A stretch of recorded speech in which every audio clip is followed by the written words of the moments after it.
Eto mga lodi, panoorin natin muli si Zaira Paco. Nagwala sa racetrack mga idol. Grabe ang ginawa. Tingnan mo. Ang taas ng lipad mga idol. Walang takot ang batang ito. Dito sa video ni Dato Calagan TV mga idol. Supportahan po natin ang kanyang YouTube channel at Facebook page. Sigurado magugulat kayo dito sa ginawa ni Zaira Paco mga idol.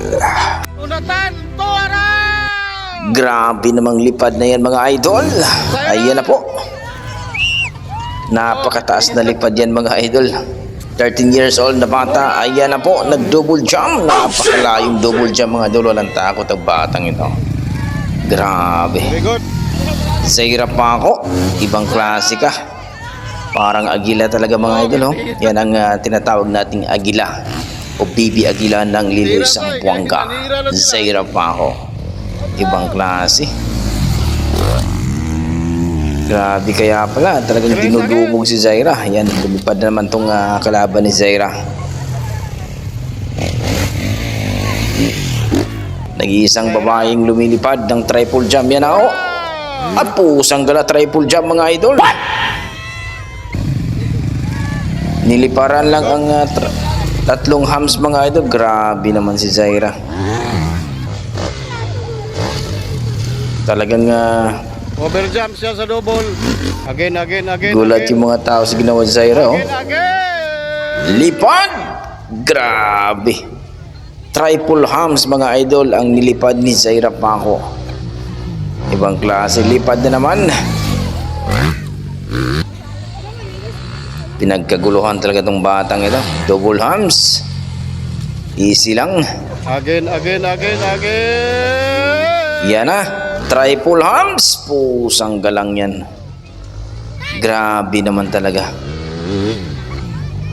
Sino bang hindi magugulat sa ginawa ni Zaira mga idol? Kaya mga tao sa racetrack mga idol tuwang-tuwa. Basta si Zaira Paco na ang mag-perform. Sigawan talaga ang nasa racetrack mga idol. Grabe. Ayan na, triple hams na naman. Grabe. Walang takot talaga yung batang to. Aurels, oy. Talagang gugulatin ka talaga ni Zaira mga idol pagka siya na po ang mag-perform. Grabe, triple hams na naman.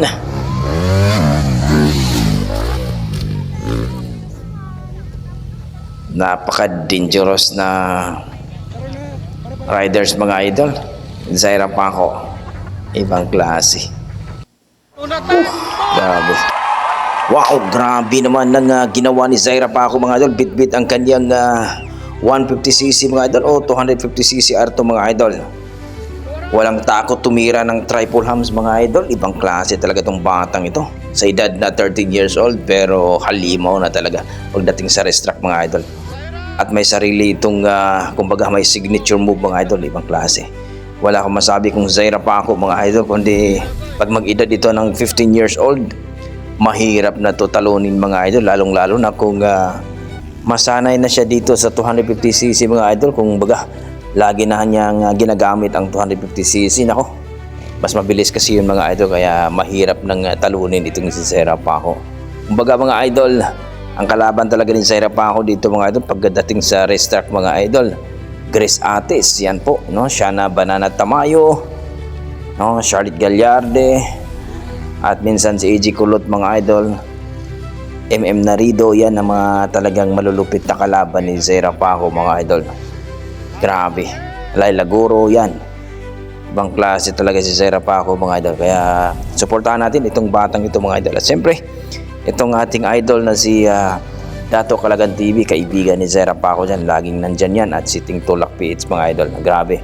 Salute po dyan, no, sa mga parents ni Zaira Paco at siyempre yung mga nasa paligid ni Zaira Paco. At prayer po tayo na safety po lagi si Zaira Paco mga idol sa kanyang mga rides mga idol, sa kanyang pagiging riders, kasi buhis buhay po ito mga idol. Kaya please pray po para sa mga riders na safety po sila lagi mga idol. Okay, hanggang dito lang mga idol. Maraming salamat. Ano po masasabi nyo sa ginawa ni Zaira Paco na tatlong hams ang nilipad ni Zaira Paco mga idol?